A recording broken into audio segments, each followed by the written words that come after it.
प्रमेय 6.7 का व्याख्या जानेंगे। ठीक, तो इसमें कह रहा है दो समरूप त्रिभुजों के क्षेत्रफलों का अनुपात उनकी संगत भुजाओं के वर्गों के अनुपात के बराबर होता है ना। तो हम लोग क्या करेंगे, दो समरूप त्रिभुज बनाएंगे, ठीक है, और उसके बाद क्षेत्रफल का अनुपात संगत भुजा के वर्गों के बराबर कर देंगे और वर्गों के अनुपात के बराबर करेंगे।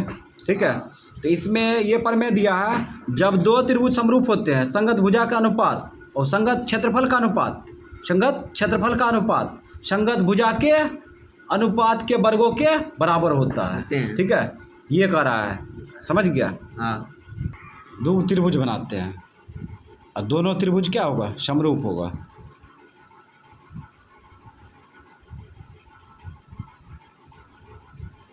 ये त्रिभुज को कुछ भी मान लो, A B C P Q are.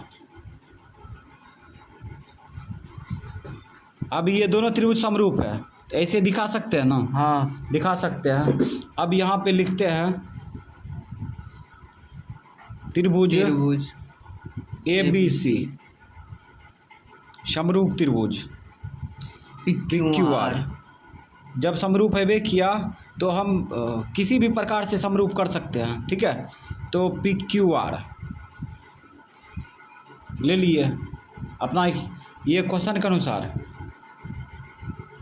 Question बोल रहे हैं, ये प्रमेय के अनुसार दो त्रिभुज समरूप दिखा दिए। तो कहता है क्षेत्रफल का अनुपात लिखेगा ना। हाँ, तो त्रिभुज ए बी सी का क्षेत्रफल बट्टा भुजाओं का अनुपात त्रिभुज पी क्यू आर का क्षेत्रफल, त्रिभुज के क्षेत्रफल का अनुपात, समझ गया, त्रिभुज के क्षेत्रफल का अनुपात संगत भुजा के अनुपात के वर्गों के बराबर होता है। संगत भुजा का अनुपात बताए थे कैसे निकालते, ए बी बट्टा पी क्यू, ए बी बट्टा पी क्यू निकाल लिए। हाँ, भुजा का अनुपात हो गया, ये बट्टा हो गया, बट्टा को ही अनुपात कहते हैं। ठीक है, वर्गों के बराबर कर दिए। फिर तीन को चलेगा, एगो बी सी बट्टा क्यू आर, बी सी बट्टा क्यू आर, ये भुजा का अनुपात हो गया, वर्गों के अनुपात, एसी बट्टा। ठीक है, भुजाओं के वर्गों के अनुपात, सॉरी, भुजा के अनुपात के वर्ग के बराबर होता है इसका क्षेत्रफल का अनुपात, बराबर एक और भुजा बचा है ना, ए सी बट्टा पी आर, ए सी बट्टा पी आर, इसके वर्गों के बराबर दिखा दिए।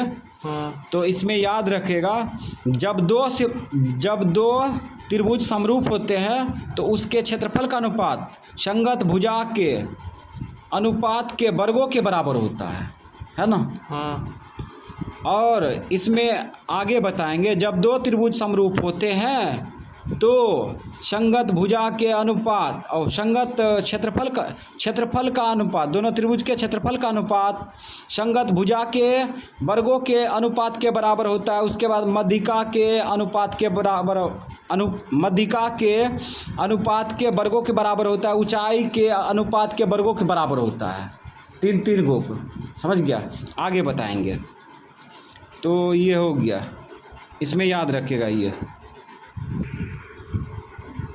प्रमेय 6.8 का व्याख्या जानेंगे। ठीक है, तो इसमें कह रहा है पाइथागोरस प्रमेय इसको कहते हैं। कहता है एक समकोण त्रिभुज में कर्ण पर का वर्ग अन्य दो भुजाओं के वर्गों के योग के बराबर होता है। ठीक है, यानी कि कह रहा है एक समकोण त्रिभुज में कर्ण पर जो वर्ग होता है दो अन्य भुजा के वर्गों के योग के बराबर होता है। ये तो बहुत आसान मतलब प्रमेय है। ठीक है, इसको पाइथागोरस प्रमेय भी कहा गया। तो एगो त्रिभुज बना लो, समकोण त्रिभुज इस प्रकार, इस बार जो है इस साइड से बनाते हैं।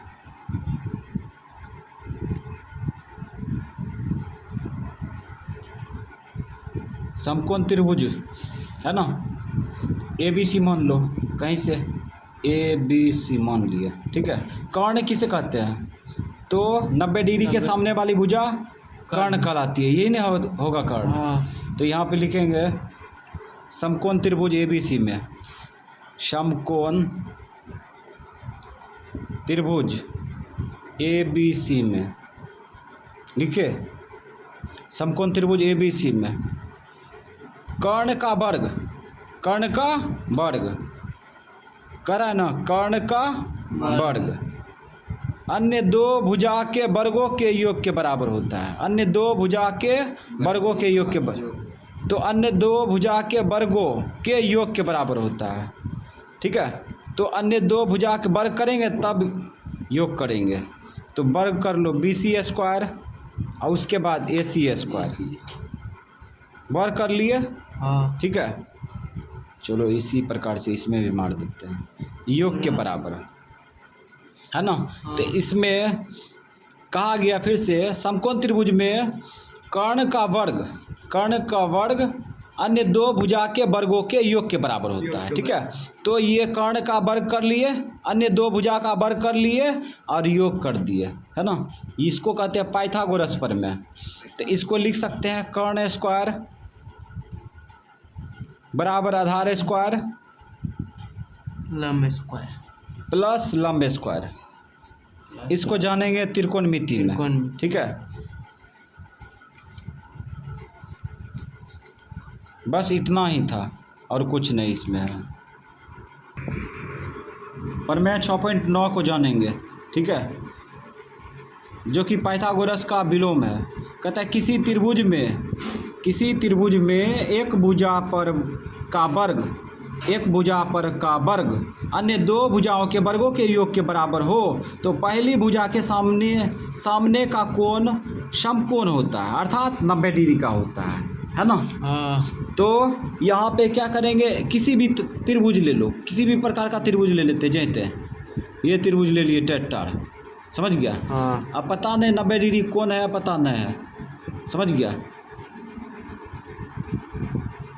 अब प्रमेय के अनुसार यहाँ पे लिखते हैं त्रिभुज, व्याख्या कर रहे हैं,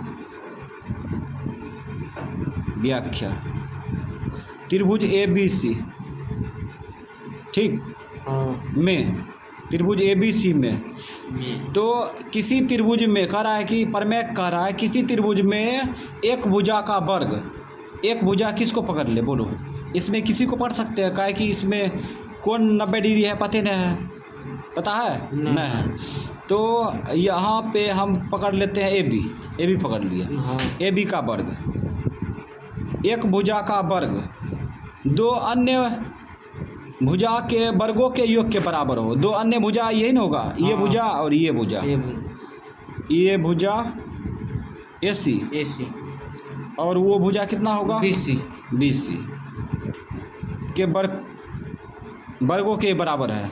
तो इसमें कह रहा है यदि एक त्रिभुज में एक भुजा का वर्ग, एक भुजा पर का वर्ग अन्य दो भुजा के वर्गों के योग के बराबर हो तो वह पहली भुजा के सामने वाला कोण 90 डिग्री का होगा, अर्थात समकोण होगा, ठीक है। हाँ ये क्या होगा, समकोण होगा।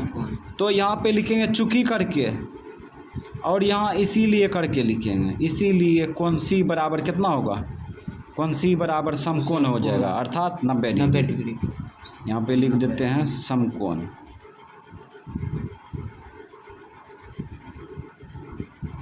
तो इसमें याद रखना यदि किसी त्रिभुज में एक भुजा पर का वर्ग, ठीक है, अन्य दो भुजा के वर्गों के योग के बराबर हो तो पहली भुजा के सामने वाली भुजा और पहली भुजा के सामने वाला कोण 90 डिग्री का होता है।